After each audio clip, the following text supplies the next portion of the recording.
My lover is pregnant. I'll pay compensation, so please let's get a divorce. Over the phone, Patrick was pleading. I understood how he felt, but was it really necessary for him to throw my belongings into the yard? I understand how you feel, but shouldn't we discuss things before we divorce? Besides, we need to sign the divorce papers. The divorce papers are in the luggage. Upon checking the luggage, indeed, the divorce form filled out by Patrick was inside. It seemed he was serious. Holding the divorce papers, I thought. Understood. Thinking to myself, just as planned. I smirked. I'll fill in this divorce form and submit it to the office. Thank you. As I said that, I could hear a relieved voice on the other end. After hanging up, I arranged for a mover to take care of the luggage. Now, I need to contact Mandy. I quickly reached out to her to report everything, as she had been very supportive.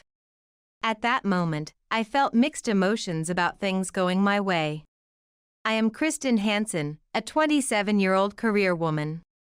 I have always admired my hardworking mother and wanted to be like her when I grew up. Patrick, my husband, has been supporting me in this. I love seeing you strive towards your goals. Our relationship started in high school when he approached me while I was studying in the library. You're always studying, aren't you? Could you teach me sometime? Sure, that would be fine. As we studied together, we became aware of each other and eventually, Patrick asked me out and we started dating. I had never been interested in romance before and was excited about my first boyfriend. Kristen, you're grinning from ear to ear. Really? Does it show that much? Perhaps because of that, I was often teased by my best friend, Mandy. Mandy is mixed and because of her appearance, she was often excluded by others. Your eyes are so beautiful. I'd love for you to be my friend. Drawn to her beautiful green eyes, I approached her and we became friends. Sometimes, standing next to her as she grew into a beautiful half-Japanese woman made me feel embarrassed, but Patrick always reassured me. Kristen, you are beautiful enough. I like you more. Patrick has been affirming me, so I have remained friends with her. So far, I have had no trouble with my in-laws and am grateful for the blessed days with my husband and friends. Patrick, please put your clothes in the washing machine after you take them off. Yeah. Sorry. Patrick is perfect as a boyfriend but leaves something to be desired as a husband. It's his carelessness. Clothes left where they were taken off, plates left after eating, and his smartphone left around everywhere. When we were living together, I felt motherly towards him and wanted to do everything for him. But this continuing after marriage turned into dissatisfaction. I'm just as tired from work as you are. The least you could do, since you get home earlier, is the basics. Patrick and I work at the same company but in different departments. I work in sales, dealing with international clients. Patrick works in an administrative role. Due to the nature of my job, I often have to adjust my schedule to accommodate the time zones of our partners, which means I sometimes come home late. Therefore, Patrick usually gets home earlier. I do understand, but he would always smile and shrug it off. I have always forgiven him because of my affection, but if we were to have children, it would be necessary to correct this sooner.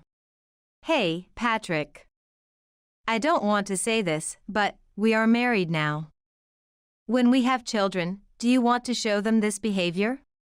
When I said this, Patrick sincerely apologized. Yeah, you're right. I'm sorry. However, he still didn't move from the sofa. If you understand, could you move now? I'll do it later. His gaze remained on his smartphone. Sighing, I ended up cleaning up myself. This is why he doesn't learn, because I always end up doing things first. Perhaps we are alike as a couple in that way. Well, I understand how you feel, Kristen. After all, it's faster if you do it yourself. That's right. And since everyone did their own thing so neatly at home, I can't help but notice. Mandy laughed. Indeed. It was always so clean. She works in the same department as me at our company, allowing me to vent to her during breaks. Patrick's family is more laid back by nature, right? Mandy knows both my family and Patrick's. My family has always been supportive, with my stay-at-home dad supporting my career-oriented mom. Even though my mom was very caring towards our family, she didn't leave all the housework to my dad but actively helped. Having grown up in such a home, Patrick's behavior often bothered me. On the other hand, Patrick's parents are relaxed, and chores were done by whoever noticed them. But Patrick really relies on you too much, Kristen, and you've allowed that environment to continue. If you want to continue your married life, you should really talk it out. Nodding at Mandy's words, I agreed.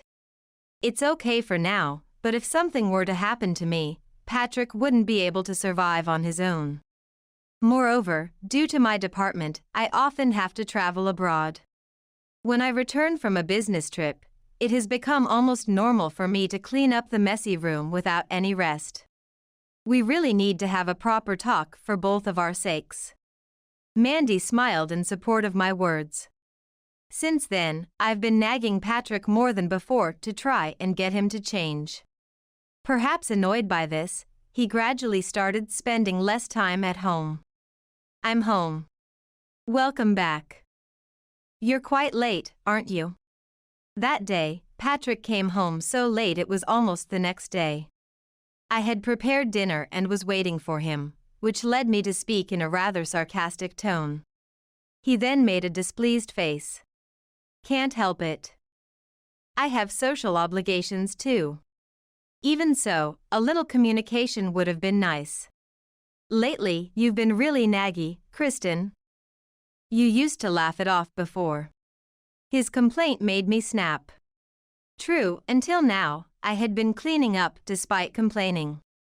However, it wasn't like I had been forgiving him. I've told you before, right? Until now, I was the one who took the initiative. I bet Mandy wouldn't nag me like this. Unfortunately, she shares my opinion. In fact, she might even be stricter. If you prefer Mandy so much, why don't you switch to her? I retorted, feeling quite irritated. Finally realizing I was angry, Patrick looked at my face in surprise. Sorry, I was just frustrated with work and said something unpleasant. The only one I love is you, Kristen. Patrick said this with his usual smile. Realizing I had also been harsh, I took a deep breath to calm myself. I apologize for my sarcastic remarks. Patrick laughed. It's mutual.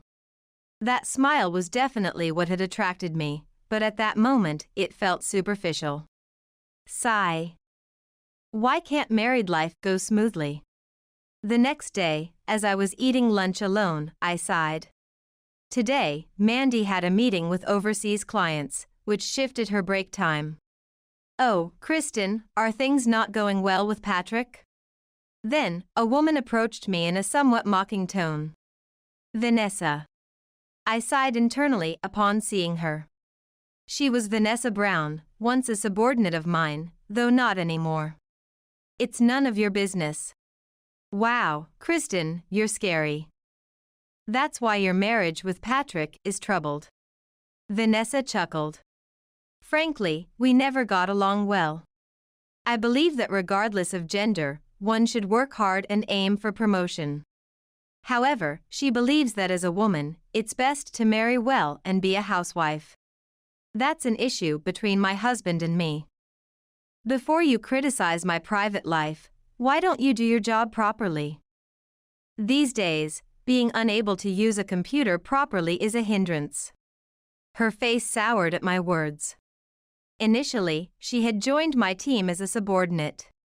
However, despite claiming during her interview that she had studied abroad and was fluent in Spanish, her Spanish was worse than a middle schooler's, and she couldn't even boot a computer without help. Consequently, she was quickly transferred out of our department because she was a burden. Enjoy it while you can. With those words, Vanessa walked away. Watching her leave, I sighed, feeling troubled by the attention from such a bothersome person. Kristen. Something serious. What's wrong, Mandy? It happened right after my talk with Vanessa. Mandy rushed over, pulling my arm anxiously. Kristen, calm down and listen. There's a rumor going around at the company. She then told me a shocking rumor. However, I thought to myself, I knew it. I might have sensed something faintly. Did you sense something? Maybe. It feels less like a surprise and more like, I thought so. Mandy appeared thoughtful after my response. Then, hey, Kristen. Do you still love Patrick? Her question left me speechless. Honestly, upon hearing that rumor, any love I had for him vanished instantly. The content of the rumor was that dreadful. To be honest, continuing this marriage is impossible the way things are now. In that case, I have a proposal. Are you interested? Without a moment's hesitation, I nodded. Soon after, I was scheduled to go on a business trip abroad. This business trip might be a bit longer than usual. Will you be okay alone? It's fine. If needed, I'll rely on my parents. While I was somewhat worried, I left Patrick in charge at home and set off overseas. Don't worry, I'll take care of things here. Right before departure, Mandy's reassuring words saw me off. She kept in touch regularly while I was abroad, updating me on the situation. Meanwhile, Patrick didn't contact me at all. Although I reached out, Patrick didn't even respond. I need to focus on my work right now. Despite the frustration Patrick's actions caused, I decided to concentrate on my own job. A week later, I completed my work and returned from my trip. Patrick? I'm at the airport now, heading home. I contacted Patrick just in case, but as usual, there was no response. Giving up on communication, I took my luggage and headed home. I need to focus on my work right now. What greeted me was my belongings left scattered in the yard. Shocked, I tried to enter the house, but the key didn't fit. So, I called Patrick. Hello? What's this all about? After finally getting a hold of Patrick, I asked him coldly. Kristen, please divorce me. What? My lover is pregnant.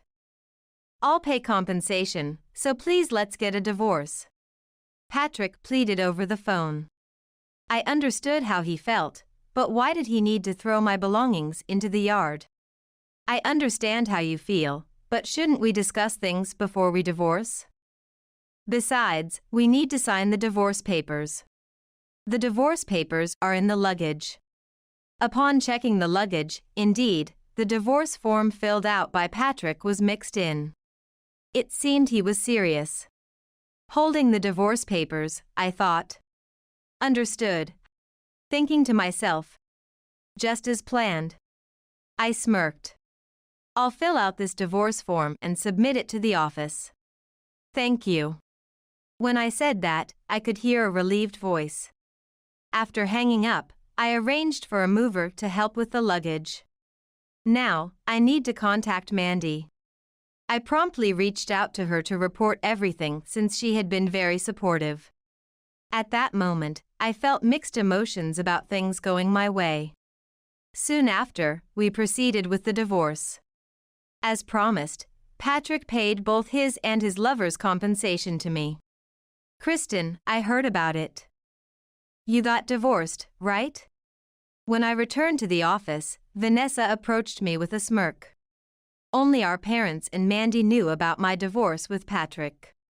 There was no way Vanessa, an outsider, should know. You're quite informed, aren't you? I haven't told anyone about the divorce. You seem to know a lot. That's... Well, of course. You're Patrick's lover, after all. Her shocked expression turned into a sly smile as I spoke. So, you knew, huh? You're not denying it. Well, if it's out there, no need to hide it. Patrick paid my share of the compensation too. She threw a triumphant smirk my way. To think she'd openly declare an affair at work. What did Patrick see in her? Patrick is my mentor at work. He's always kind and cool. Plus, he's going to be the next president. I stopped dead in my tracks at her words. The next president? Patrick? Unaware of my confusion, Vanessa bragged about how much Patrick loved her and how the old lady is now obsolete. After boasting at length, she walked away cheerfully, humming to herself. She's as intense as ever. Mandy must have been watching. She approached with a wry smile. Really? And to think she believes Patrick is going to be the next president. It's shocking. I wonder where she got that idea. Laughing with Mandy, I felt somewhat relieved. Seeing how she acted, I can guess why she went after Patrick. It seems she fell for the idea of Patrick as the next president, perhaps also seeking to spite me for my past admonishments as a newcomer. I never thought she'd be that foolish. As Mandy laughed and looked around, the people nearby were giving me sympathetic looks. We laughed, anticipating the scorn Patrick and Vanessa would face. A few hours later. Hey, Kristen. At break time, Patrick rushed into my department, his face showing panic. Everyone's telling me. How could you betray such a nice person? Even my parents said. We're ashamed you're our son. That's enough. Be quiet. Mandy stepped in as Patrick rambled on. If we talk here, it'll just lead to more rumors about Kristen. I've booked a conference room, we'll talk there. And let's also call her. With a bright smile, Mandy left Patrick pale-faced and nodding. Then we all went to the conference room Mandy had arranged, including Vanessa. So, Patrick, what did you want to say? Mandy's comment prompted Patrick to start talking. Apparently, there's a rumor going around the department that Patrick and Vanessa cheated and deliberately kicked me out of the house. Because of this, Patrick is now in an uncomfortable position. So, what do you expect me to do about it? After all, it's true that you betrayed me, isn't it? That's true. By the way, I didn't start the rumors. She openly declared her affair in front of other employees, didn't she? Saying this, Patrick abruptly looked towards Vanessa. However, Vanessa was nonchalantly twirling her hair, seemingly uninterested. It doesn't matter if it becomes a rumor. Once you become president, no one will complain. At those words, Patrick looked surprised. In contrast, we just smirked. What? Me, the president? What are you talking about? Now it was Vanessa's turn to freeze. Then, looking puzzled, she turned to Patrick. What? But aren't you the son of the president? No. The president is Kristen's mother. What? Vanessa exclaimed in shock. Indeed, my mother, who had always been a vigorous career woman, eventually became independent. She now struggles daily as the female president of the company where we work. But you said you were the president's son. Maybe I did say something like that. I meant it in the sense that I'm the son-in-law to Kristen's family. It seems Patrick's carelessness extended even to his conversations. He had caused a misunderstanding by not explaining things properly and speaking carelessly. By the way, are you really pregnant? At Mandy's words, Vanessa flinched. At her reaction, Patrick tilted his head in confusion, and I pulled out a photo. This is Vanessa? But she's drinking alcohol, right? The photo showed Vanessa drinking beer at what seemed like a pub. There was also a man in the photo, indicating she had relations with someone other than Patrick.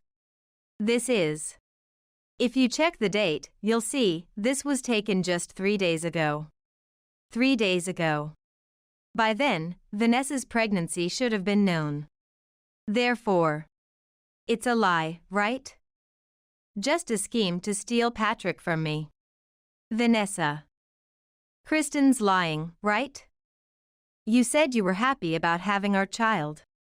As he spoke, Patrick reached out to touch Vanessa, but she brushed off his hand. Yes, that's right. I couldn't stand the idea of such a woman becoming the future president's wife. So, I thought I'd take you from her. What a waste of time. Vanessa snapped back, and Patrick looked hurt. Why are you playing the victim? Also, I recorded our entire conversation. Saying that, I took out a recorder. We had gathered enough evidence.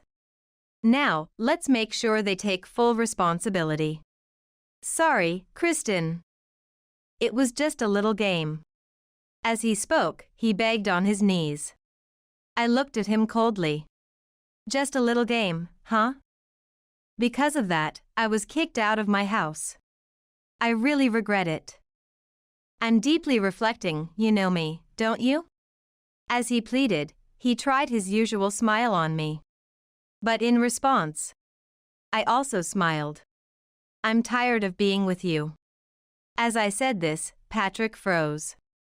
You never listened to me and even cheated. I'm completely done with you. But it's a relief you filed for divorce so quickly. Thanks to that, I have no hesitation about kicking you both out of the company. Mandy then smiled sweetly, though Patrick and Vanessa seemed confused by her words. The next president isn't Patrick or me, his daughter. Mandy is set to take over the company. Indeed, the true next president was Mandy. Her father is British, and she had spent her childhood vacations at her father's home in England. Her connections made there, along with her language skills acquired during her student years studying abroad, have propelled our company's performance. Her achievements are why Mandy was chosen as the next president. I trust her completely. That's the situation. We don't need scum like you in my company. You better start packing your things. After Mandy spoke, Patrick and Vanessa collapsed. I crouched down in front of Patrick. Patrick, you need to pack up at home too. What? Why? Because that house was a gift from my parents, remember? Indeed, the house we lived in was a present from my parents for our wedding. The property is in my name, and Patrick is actually the one who should be moving out. So, I'm being kicked out of both the house and the company. If you were still a valuable employee, I would have kept you on, but unfortunately, your performance reviews are the worst. Mandy had previously spoken with Patrick's supervisor about his work performance. It appears that Patrick frequently makes mistakes at work, becoming a liability. However, he was assigned as a trainer because he is good at instructing others. Furthermore, after hearing about the terrible rumors, I decided to definitely fire you. Terrible rumors. These were about Patrick and Vanessa having an affair, which I had heard right before I went on a business trip. It seems these two were openly affectionate at the company, enough to become the subject of gossip. I cannot keep employees who engage in misconduct at the company. I will report this to the president. Use the remaining time to look for another job. Upon hearing this, Patrick was visibly disheartened. The timing of my business trip was actually meant to highlight their affair. I thought you and your girlfriend would surely make a move if I was overseas. Indeed, the overseas trip was partly because the client specifically requested me. However, it was work that could have been done remotely. But I figured that if Kristen was out of town, you two would definitely slip up. Especially Vanessa, who is eager to marry you, Patrick, would likely take some action. The two were shocked by our words. They probably didn't realize they were being played by us. Are you saying you set me up to cheat? I didn't encourage you to cheat. You chose to act, and you will take responsibility for that. Patrick tried to say something in response but, unable to find the words, just hung his head. Of course, you will take responsibility too. I'm not to blame. It's Patrick who deceived me. As Mandy's gaze turned to Vanessa, she started to rant as if she was desperate. Vanessa. You knew what would happen if you got involved with a married man. But I've suffered because of you too. Don't even think you can just escape this. Soon after, they were both fired.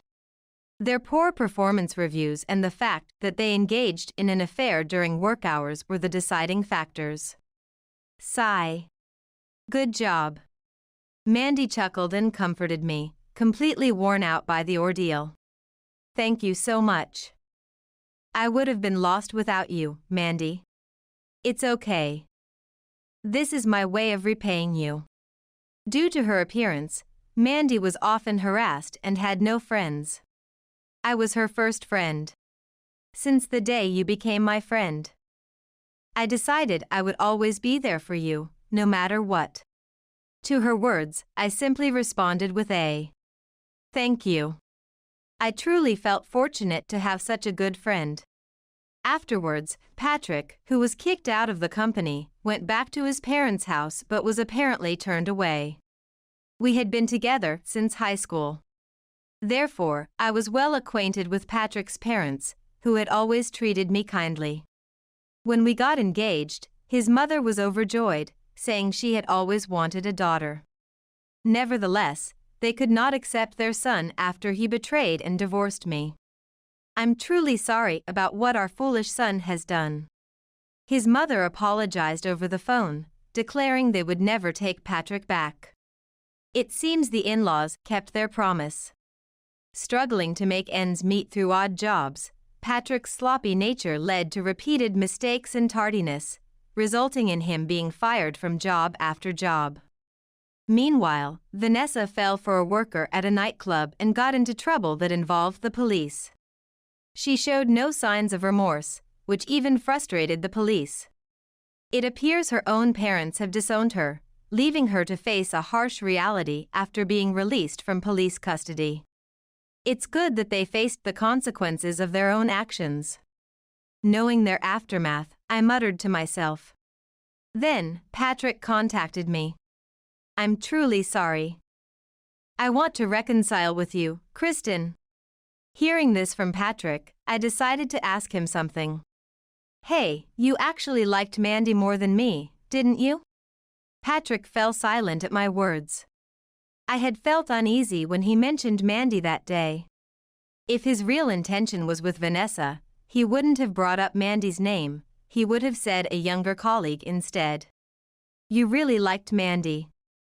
You approached me back in our student days because I was the closest to her, right? Yes. But as we dated, I grew to love you more. I can't believe those words. After I said this, Patrick tried to argue. No. But his words no longer reached me. I truly loved you, Patrick. But now, I have no feelings left for you. So, don't contact me ever again. After saying that, I hung up the phone. He was my first love. I muttered to myself and blocked Patrick's contact. Now, I need to move on. Reinvigorated, I prepared for what's next. Mandy would be struggling as the next president. I owed her a great deal for her help and was determined to support her fully. Thinking this, I refocused on my work. Kristen, thanks to your business trip abroad, our performance has improved again. It's not just my achievement. Since then, Mandy has been looking out for me in many ways. So, Kristen, are you interested in taking on a challenge at our overseas branch?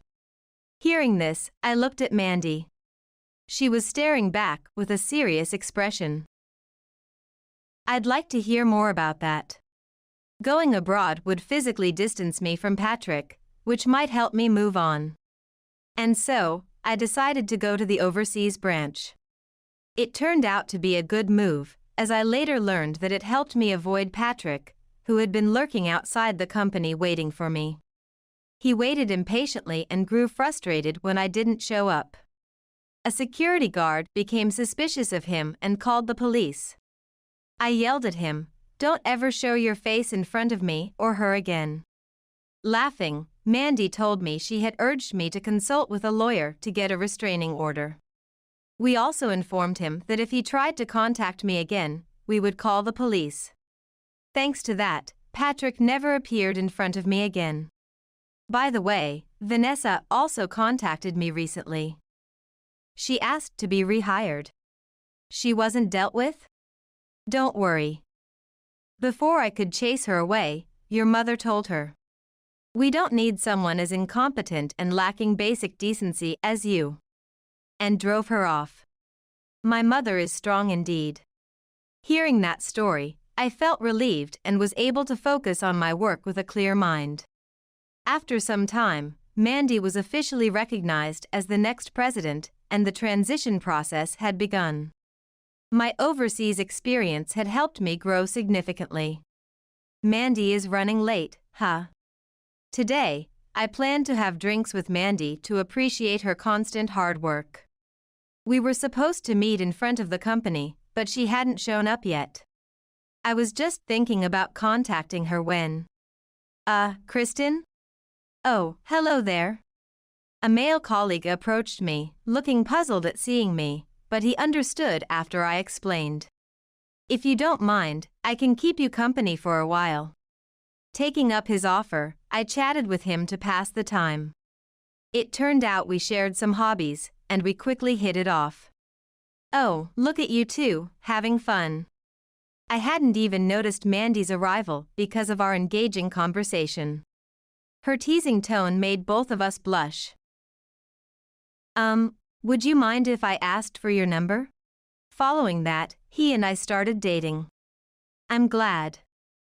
Kristen seemed so down after breaking up with Patrick. It appears I had been worrying Mandy. Determined to reassure her this time, I resolved to be more discerning moving forward. All right, everyone's presentations are done. Nick, the manager, said as he tried to move the discussion forward. Excuse me, I haven't. I recently found out something. Nick interrupted me and began to speak. There's apparently someone in this department who didn't graduate high school and is just a part-timer. Meetings should be for employees only. Absolutely right. His lackey, Mike, of course, agreed with Nick. I'm leaving. After leaving the meeting room, I started to shut down my computer. I noticed that an email had arrived, not in my personal inbox, but in the company's shared email. Thinking, there's no point in speaking up, no one will listen, I went home quietly. The next day, I heard a commotion from Nick's desk. He was staring at his computer screen, his face pale. Nick? Is something wrong? Mike looked at the screen with him. And he turned even paler than Nick. Why is he so angry? Knowing the reason for Mike's distress, I thought to myself, serves them right. My name is Adam. My mother passed away when I was in the 9th grade, and I was raised by my father. Well, you could hardly call it being raised. After my mother passed, my father changed. He drowned his sorrows in alcohol, and though he still went to work, he squandered our living expenses on horse racing. Because of that, I had to start working part-time as soon as I entered high school. Every month, I went to the convenience store with bills in hand that couldn't be auto-deducted from my father's account. Even though I endured it because I didn't want to be alone, I reached my limit in my second year of high school and dropped out. I found a live-in job at a distant inn. Thank you for everything. The day I left home, my father, still staring at the TV, spoke. Take care. That was our last conversation. Back then, 18 wasn't the age of majority, so I needed my father's permission to work, and I couldn't hide my place of employment. Yet, my father never visited me even once. I kept working just to survive, and before I knew it, I was 42. Years of hard work paid off, and I was transferred to the headquarters. I was thrilled to be recognized by the company, as I thought I'd be working in the field until retirement due to my lack of formal education. Listen up. Our work can change the future of our employees. Don't drag us down. On my first day after the transfer, Nick, dressed in an expensive suit, spoke sternly. There was a reason for this. Our inn was located in a prominent tourist destination, known so well that everyone in the state could sing its commercial jingle. At its peak, we had 5 locations within the state. But that was long ago. Due to financial difficulties and aging facilities, only the place where I had worked for many years and the original establishment remained. I was prepared to lose my job anytime, but now there was a glimmer of hope. With the rise of social media, the tourist area where the inn was located started gaining attention again. Depending on how hard the sales department, where I was transferred, worked, we could either thrive or be forced to give up this prime location to the new hotel chains continuously popping up. For Nick, who had switched careers from another industry to strengthen our sales, this was a battle he couldn't afford to lose. I understood why he had to be strict. I will do my best. Nick sneered at my enthusiastic declaration. Did you not hear what I said? I'm sorry. I thought I was listening carefully. Out of habit from years of customer service, I apologized reflexively, though I had no idea what had offended him. Someone was watching me with a smirk. In this department, there are those who are expected to excel and those who have been shoved here because they have nowhere else to go. You are the latter. It was Mike, the section chief. He's 7 years younger, at 35.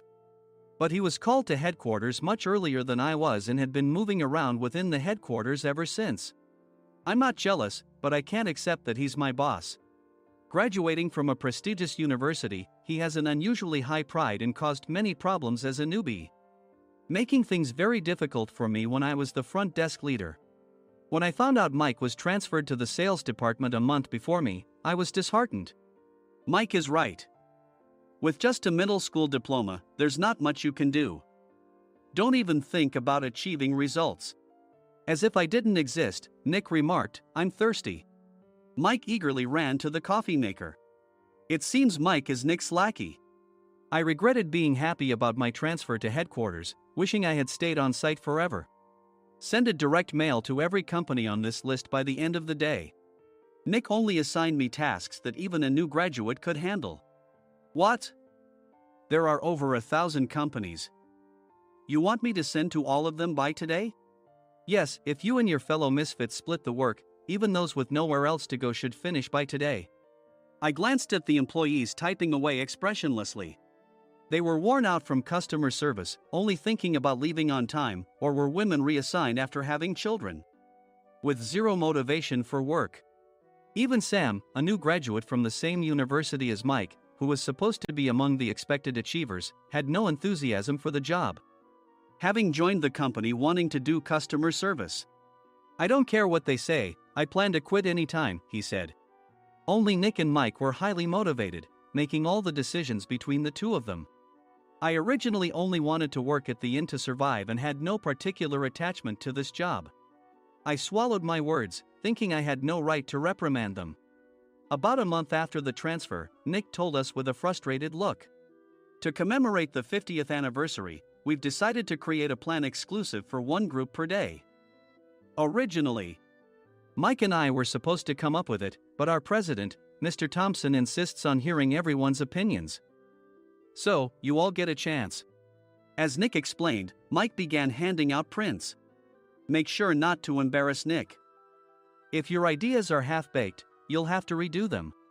It seemed that they had printed his handwritten notes by Mr. Thompson, which included several questions and a section for free responses. It made sense why Nick had to seek our input, given that all responses had to be submitted to Mr. Thompson. We were given a week to think about it, and a meeting was scheduled to compile our ideas. My plan is to let guests enjoy both the old and modern America. Nick began the presentations. Guests would watch a master confectioner at a nearby traditional sweet shop make sweets in front of them. The welcome drink would be premium tea in a bottle. Nick's plan was certainly attractive. After his presentation, Nick called on us to present in the order we were seated. Just as I stood up for my turn. All right, everyone's presentations are done. Excuse me, I haven't. I recently found out something. Nick interrupted me. There's someone in this department who didn't graduate high school and is just a part-timer. He was likely talking about me. I joined the company as a part-timer and was made a full-time employee when I turned 20. That was 20 years ago, so Nick and Mike probably had no chance to know until recently. Meetings should be for employees only. Absolutely right. After that, Nick kept creating opportunities to solicit everyone's opinions, purposefully excluding me from speaking. The meeting unexpectedly heated up and went past the scheduled end time. A few people asked to leave, and the discussion continued with the remaining few. Still here? Normally, you'd leave in that situation. Though I had no attachment to the job initially, hearing kind words from customers made me want to make them happier.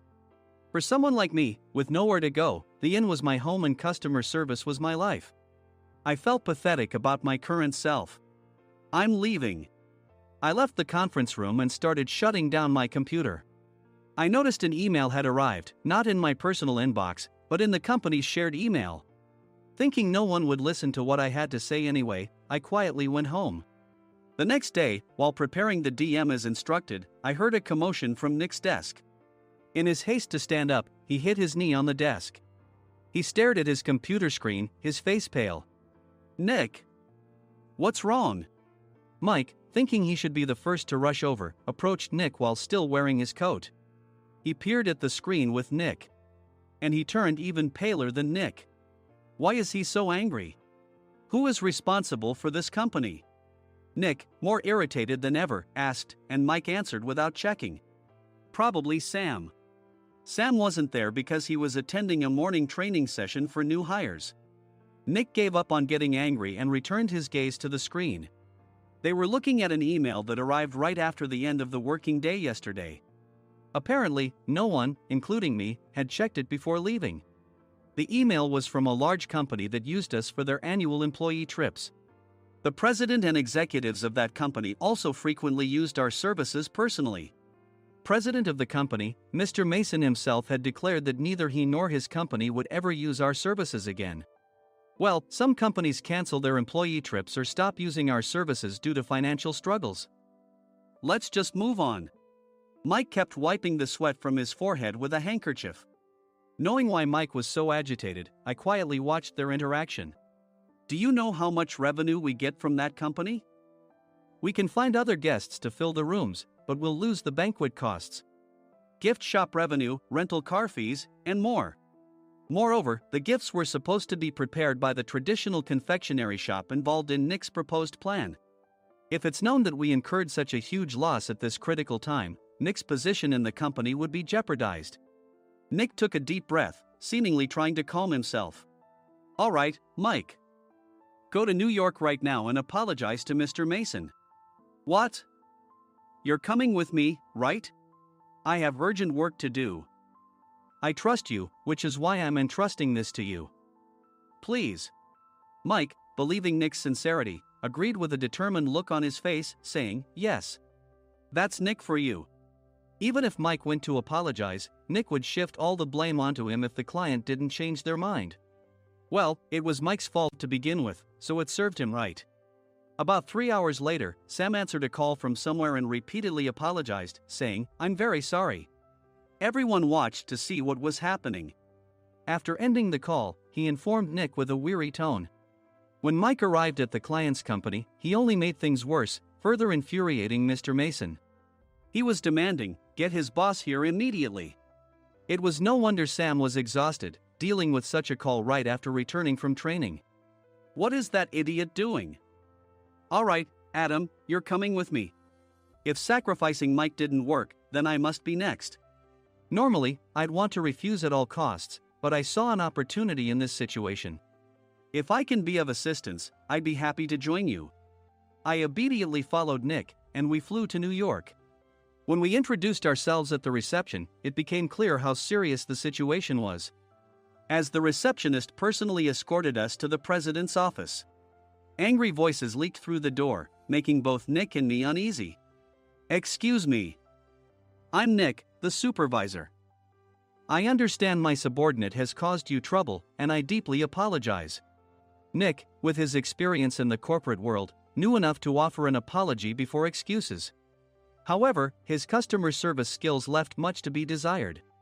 I sighed as I saw Mike trembling like a small dog in the corner of the room. "What kind of training are you giving your subordinates?" Mr. Mason glared at Nick with a red face. The intensity of his gaze made even Nick take a step back. Regrettably, I joined this company only 2 years ago and was unaware of Mike's issues. I should have identified his shortcomings sooner. Indeed. I should have realized sooner. No sensible person would come to apologize and then give a lengthy presentation on the drawbacks of not using their in. Nick froze, his mouth slightly open. Suspecting the worst, I picked up the documents that had fallen to the floor. It seemed Mike hastily prepared these documents on the plane, listing the disadvantages. Disadvantage 1: if you change the venue for the company trip, employees might suspect it's for cost-cutting reasons, leading to a negative impression. Reading it aloud half-jokingly, Nick snatched the papers from my hand and checked the contents with a furious expression. Among the stack of documents was a receipt from a nearby convenience store's copy machine. I felt a pang of dread, hoping he hadn't shown the receipt as well. What do you think he said when I asked what kind of nerve he had to do this? I'm very sorry. Faced with the dire situation, Nick must have thought there was nothing left to do but apologize. In a voice smaller than I'd ever heard from him, he uttered words of apology. He said, "I'm a Harvard graduate. I don't believe I said anything wrong." "Mike, what have you done?" Forgetting his plan to pin the blame on Mike, Nick yelled loudly, even in front of Mr. Mason. "I didn't do anything wrong." "You're still saying that? Look at him." Mike pointed at me with a shaking hand. "I was assigned to headquarters in my 20s and now I'm a section chief. This guy only made it to headquarters at 42. Everything I've done proves I was right. So why are we losing the contract?" Having said his piece, Mike collapsed to the floor. "Of course. You were sent there because you had nowhere else to go." Mike never expected to hear such words from someone he looked down upon. He lunged at me, and Nick hurriedly stepped in to stop him. "Mr. Thompson told me Mike is a quick thinker, and to take good care of him." There's no way he was pushed aside. "Don't make things worse here." "He didn't say quick thinker, he said only quick-witted, didn't he?" I don't remember that part." I recalled the many troubles Mike caused when he was a newbie. When Mike was on the front line, his pride was so high that he never apologized to customers. Customer service, especially in our job, doesn't work alone. It brings both good and bad situations. If the front staff or housekeepers made mistakes, or the cleaning company didn't properly clean a room, one had to apologize to the customers regardless of personal fault. Mike, in such situations, would never apologize, insisting he wasn't at fault. This often angered customers, and as the front desk leader, I frequently had to apologize on his behalf. He caused complaints and disrupted operations, which is why he was quickly moved to headquarters. In departments where he didn't interact directly with customers, his quick thinking was beneficial and things went well. But it seemed his flaws were starting to show. Corporate reservations are supposed to be entered into the system by the sales representative. But a quick check yesterday revealed that more than 10 items were missing from the client's reservation. The handover document clearly stated what needed to be prepared. Why didn't you enter it into the system? Why do we have to give them special treatment? Filling rooms near the banquet hall, setting up all the food in advance. Specifying the brand of wine, they're too demanding. No wonder he always angered customers, I thought, feeling a headache coming on. Grouping them in rooms near the banquet hall is for our benefit too. It makes it easier for the staff to set up beds and serve breakfast since everyone's schedule is synchronized. As for the other requests, Mr. Mason suggested them to lighten our load. I didn't know that. Nick finally seemed to realize that Mike was the one who had angered the client. What did you say to them? I just told them we wouldn't give them special treatment anymore. We shouldn't waste effort on things that don't bring in money. I was utterly exasperated at his lack of understanding of customer service. Of course, we shouldn't comply with unreasonable demands. But carrying over successful practices from past stays makes customers feel remembered and enhances their experience. Good memories encourage repeat visits. That's part of our job. I looked down at Mike, who was sitting on the floor. In our job, nothing is a waste. Mr. Thompson likely moved you to the sales department, hoping you'd finally understand this. How do you think he feels now that you failed to meet his expectations? Mike, tears in his eyes, fled the president's office. I was amazed he still hadn't apologized. You have it tough, Adam. It's okay, we're all employees of the same company.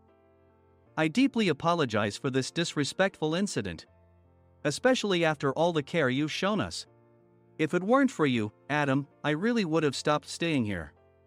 When I heard you were moving to the sales department, I was willing to reconsider if you handled it. Seeing us talk so amicably, Nick's face contorted. Do you two know each other? Adam's service is excellent. I always requested him specifically. Normally, we don't accept specific staff requests, but we made an exception for Mr. Mason, adjusting my shifts accordingly. He had personally stayed at our hotel just before my transfer, and during casual conversation, I mentioned, I'm moving to the sales department soon. If I hadn't told him then, things could have been much worse. Please continue to take care of us. I look forward to it. On the return flight, Nick awkwardly offered me a can of beer. It's still working hours. Of course, I had no intention of forgiving him for a single beer. Nick might try to pin everything on Mike and avoid any consequences. While pondering this, a startling fact came to light. Nick, the tea bottles for the plan have arrived. I handed Nick a bottle labeled with our inn's name. They look good. What are you talking about? These are plastic bottles. I had assumed we would use the trendy, high-end bottling tea. But what arrived were ordinary plastic bottles of tea with customized labels. The only unique aspect was the label, which had the inn's name, making it look customized. Upon further investigation, I discovered that a substantial amount of money was set to be paid to the tea company. It was priced like bottling tea. Does this plastic bottle really cost $100 each? The tea inside is specially blended for us. The extra cost is for that. Wouldn't it be better to use another tea company? Or is there a specific reason we must use this one? As Nick continued to make excuses, I showed him a printed email. I informed the tea company's president, Mr. Mitchell, that we discovered irregular payments and he confessed. He said you two were high school classmates and planned to split the extra money. That idiot. Why did he confess? That's not important. You should worry about yourself, this could turn into a police matter. Opening the bottle cap, I suggested. How about calming down with this tea? It supposedly has a relaxing effect. Nick drank the tea frantically. In the following days, decisions were made about their fates. Mike was reassigned to the General Affairs Department, with no chance of transfer or promotion, as per Mr. Thompson's orders. As for Nick, since the payment to the tea company hadn't yet been made, he narrowly avoided legal trouble. Instead, he was encouraged to leave the company, and to avoid further complications, Nick submitted his resignation. Rumor has it that connections between HR departments have made it difficult for him to find new employment. Even though it was good to have those two gone, something unexpected happened in the sales department. Everyone became motivated and united in refining the 50th anniversary plan. In the end, my plan was adopted. We collaborated with the Tourist Information Center to provide personalized guides. The plan, tailored to the number of guests, was truly special for the 50th anniversary. Hey, is Adam's family coming to stay? I immediately booked that special plan for my family. Sam noticed it on the reservation list and quickly picked up on it. Yes, I'm inviting my father. That's great. I might invite my parents too. I lacked the courage to face my father just as Adam. But here, with the confidence Mr. Mason praised, I felt ready. The 50th anniversary plan was a perfect opportunity to reconnect with my father. I hoped to bring back the days when we could laugh together as we once did.